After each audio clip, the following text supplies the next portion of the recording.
নমস্কার, নন্দিনীর সাতকাহনের আরও একটি নতুন এনার্জেটিক ব্লগে আপনাদের সবাইকে স্বাগত জানাই। আশা করি যে যেখান থেকে ভিডিওটি দেখছেন সবাই সুস্থ এবং ভালো আছেন। আজ একেবারে সকাল সকাল রান্নাবান্না দিয়েই ভিডিও শুরু করলাম। এখন সকাল ওই 7টা মতো বাজে। সাধারণত সকালের দিকে আমার রান্নার কোনো চাপ থাকে না, ঘরের কাজকর্ম করে তারপরে রান্নাবান্না শুরু করি। এখন সয়াবিন, এঁচোড় আর আলু দিয়ে খুব সুন্দর একটা তরকারি করছি, আর এটা পুরোটাই নিরামিষভাবে করছি। গতকাল এঁচোড় আনা হয়েছিল, পেঁয়াজ রসুন দিয়ে কষা কষা করে করেছি। এঁচোড় সিদ্ধর পর মনে হলো যে অনেকটা বেশি হবে, তাই অল্প একটু সিদ্ধ এঁচোড় রেখে দিয়েছিলাম। এখন এই যে সকাল সকাল সেই এঁচোড়টা সয়াবিন আর আলু দিয়ে আদা জিরে লঙ্কা বাটা দিয়ে তরকারিটা করছি। লাস্টে ঘি আর গরম মশলা অ্যাড করেছি। সিম্পল কিন্তু দারুণ টেস্টি হয় তরকারিটা খেতে। হাজব্যান্ড 8:30টার ট্রেনে কলকাতায় যাবে অফিসে। আস্তে আস্তে প্রায় ওই সন্ধে হয়ে যাবে। সকাল সকাল অল্প কটা ভাত খেয়ে গেলে নিশ্চিন্ত, পরে হালকা কিছু খেলেও হয়ে যাবে। এদিকে সোনার ঘরের বেড কাভারটা চেঞ্জ করে বেড কাভার সহ এখন বেশ কিছু জামা কাপড় কাচাকাচি করে নিয়ে আগে ছাদে মেলে দিয়ে আসবো। ওয়েদারটা কদিন ধরে খুব একটা ভালো না, রাতের দিকে প্রতিদিনই ঝড় বৃষ্টি হচ্ছে।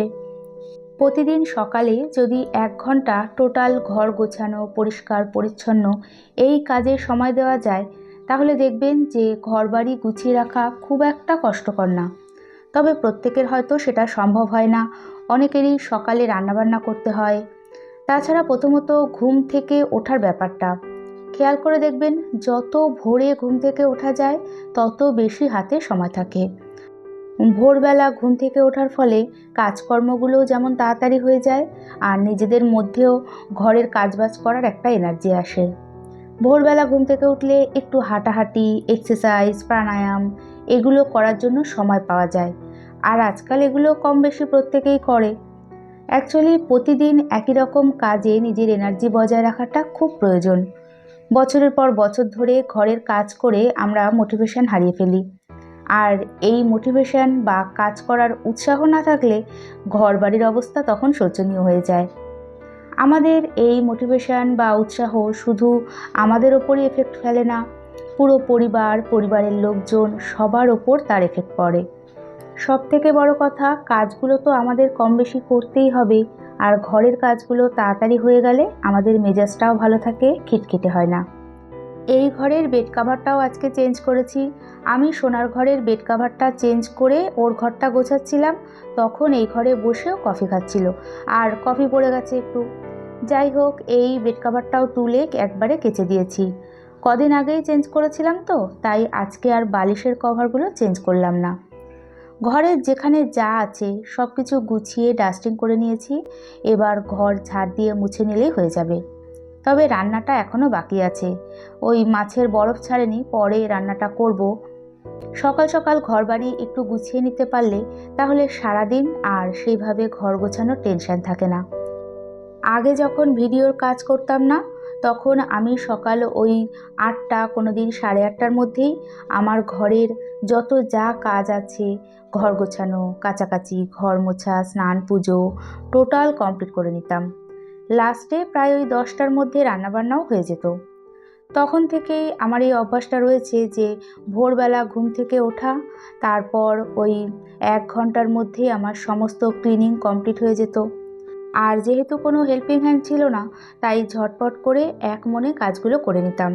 আর এতে ঘরবাড়ি নিট অ্যান্ড ক্লিন থাকে, আর পরিষ্কার পরিচ্ছন্ন ঘরবাড়ি দেখে মনের ভিতর থেকে ভালো লাগা কাজ করতো। পরে অগোছালো হলেও সেগুলো পরিষ্কার করতে খুব একটা সময় লাগে না। 10টা, 10:30টার পর আর সেরকম কোনো কাজ থাকতো না, তখন ওই বসে বসে মোবাইল স্ক্রল করতাম, আর এরকম ডেইলি ব্লগ দেখতাম হাউসওয়াইফদের। বেশ ভালো লাগতো, আর নিজের সাথে রিলেট করতে পারতাম। কিছু কিছু ব্লগ ভীষণ ভালো লাগতো, তাদের বাস্তব কথাবার্তা, ন্যাচারাল কাজকর্ম এগুলো আমাকে ভীষণভাবে মোটিভেট করতো, আর এতে দেখতাম যে নিজের কাজগুলোও না তাড়াতাড়ি হতো। যাই হোক, তবে যেই দুজনের ভিডিও দেখে আমি বেশি ইন্সপায়ার হয়েছি, মোটিভেট হয়েছি, তাদের মধ্যে সবথেকে প্রিয় ছিল যে সে এখন আর ভিডিও করে না। খুব খারাপ লেগেছিল, কারণ ভাবতে পারিনি যে এত দূর এসে ভিডিও করা ছেড়ে দেবে। খুব খুব মিস করি তাকে। জানি না কেন, চেনা নেই জানা নেই, তারপরেও এতটা ভালো লাগা। যাই হোক, কথায় বলে না যে মোটিভেশন এমন একটা জিনিস, ছোট থেকে ছোট কাজ হোক না কেন, মনের ভেতর থেকে ভালো লাগাটা খুব বেশি প্রয়োজন, যেটা বর্তমানে অনেকেরই অভাব দেখা যায়। সেটা বিভিন্ন কারণে হতে পারে, শুধু যে নিজের কারণে মোটিভেশন হারিয়ে ফেলে সেটা না। পরিবারের লোকজন, পারিপার্শ্বিক অবস্থা সব মিলিয়েই আমরা গৃহিণীরা ডিস্টার্ব থাকি। সেটা সত্যি কাউকে বলে বোঝানো যায় না, আর বোঝানো সম্ভবও না। কথা বলতে বলতে মনের অনেক কথাই বলে ফেলি, তারপর শুরু করলে তো আর শেষ করতেই পারি না। যাই হোক, মোটামুটি 1 ঘন্টার মধ্যে ঘরবাড়ি পরিষ্কার করে গুছিয়ে আবার রান্না করতে চলে এলাম। এখন এই যে সজনে ডাঁটা আলু দিয়ে রুই মাছের ঝোল করব। ভীষণ ভালো লাগে এরকম সবজি বা ডাঁটা দিয়ে মাছের ঝোল খেতে। বিশেষ করে গরমকালে হালকা পাতলা ঝোল খেতেই বেশি ভালো লাগে। প্রথমেই আলুগুলো একটু ভেজে সজনে ডাঁটাগুলো দিয়ে একটু নাড়াচাড়া করে, মানে একটু ভেজে তারপরে মশলাটা কষিয়ে নেব। আদা, জিরে, লঙ্কা, নুন, হলুদ, ওই যে বেসিক মশলাগুলো থাকে সেগুলো দিয়ে মাছের ঝোলটা করব এবং মশলাটা ভালো করে কষিয়ে নেব। অনেকক্ষণ ধরে কষাবো। বিশেষ করে দেখবেন আমরা বাঙালিরা একটু রসিয়ে কষিয়ে খেতে বেশি ভালোবাসি। একটু কম কষানো হলেই মনে হয় যে রান্নাটা ভালো হয়নি। যে রান্নাই হোক না কেন, মনের মতো কষানো না হওয়া পর্যন্ত, মশলা থেকে তেল না ছাড়া পর্যন্ত কষিয়ে যাই। এই তো ভালো করে কষিয়ে জল অ্যাড করেছি, তারপরে মাছগুলো দিয়ে ঝোল ফুটে উঠলেই ওপর থেকে ধনেপাতা কুচি দিয়েছি। আর আমার রান্নাঘর দেখুন পুরো পরিষ্কার। সকালে টিফিনে যত বাসন হয়েছে সমস্ত কিছু মাজা হয়ে গেছে। এখন কড়াইয়ের ঢাকনা, ওই টুকটাক বাসন রয়েছে। তারপরও রান্নাঘরের কাজ থাকে, কাউন্টার টপ, গ্যাস ওভেন সমস্ত কিছু ক্লিন করতে হবে। তবে একটু গুছিয়ে কাজ করলে রান্নাঘর ক্লিন করতে খুব একটা সময় লাগে না। এদিকে আকাশের অবস্থা ভালো না, তাও ছাদে যা হাওয়া, সমস্ত জামাকাপড় শুকিয়ে গেছে। সব তুলে এনেছি, এখন সেগুলো আগে ভাঁজ করে নেব। একটু তাড়াহুড়ো করছিলাম, ওই 11:30টার মধ্যে স্নানটা যেন করে নিতে পারি। বরদা মানে ভাসুর ফোন করেছিল যে 11:30টার সময় এখানে আসবে, হালিশহরে আসবে কোনো একটা কাজে। তো বরদা আর তার সাথে দুজনে আসবে। যাই হোক, হাজবেন্ডকেই ফোন করে বলেছিল, হাজবেন্ড মেয়েকে ফোন করে বলেছে। একদিকে ভালোই হলো, সোনাও আজকে বাড়িতে, অনেক দিন হলো ওর জেঠুর সাথে দেখা হয়নি। সকাল সকাল এইরকম ঘরবাড়ি গোছানো পরিষ্কার পরিপাটি থাকলে হঠাৎ করে কেউ চলে আসলেও আর অপ্রস্তুতে পড়তে হয় না। হ্যাঁ, দেরি করে ঘুম থেকে উঠলে তখন আর তাড়াতাড়ি করে কাজকর্মগুলো হয় না। তখন আগে টিফিন করতে হয়, রান্নাবান্না করতে হয়, মনে হয় সব কাজ একসাথে করলে ভালো হতো। সব কাজই আগে দরকার, কাজের তখন গোলমাল হয়ে যায়। যাই হোক, ওয়াশিং মেশিনে কাচাকাচির পর, বিশেষ করে ড্রাই করার পর জামা কাপড়গুলো একটু কুঁচকে যায়। ভালো করে টান টান করে মেলে দিয়ে তারপরে সেগুলো শুকিয়ে যাওয়ার পর টান টান করে ভাঁজ করে নিলে এই কুচকানো ভাবটা একদমই থাকে না। যত পরে ভাঁজ করা যায় ব্যাপারটা বেশি লক্ষ্য করা যায়। যাই হোক, চেষ্টা করি টান টান করে ভাঁজ করে জামা কাপড়গুলো একটু নিচের দিকে রাখতে। যেমন বেড কাভারগুলো নিচের দিকে রাখলে ওপরের বেড কাভারের চাপে ভাঁজগুলো ব্যাপারটা থাকে না।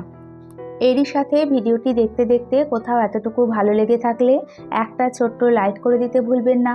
আর ভিডিওটি কেমন লাগলো কমেন্টসের মাধ্যমে জানিয়ে চ্যানেলটি সাবস্ক্রাইব করেও রাখতে পারেন।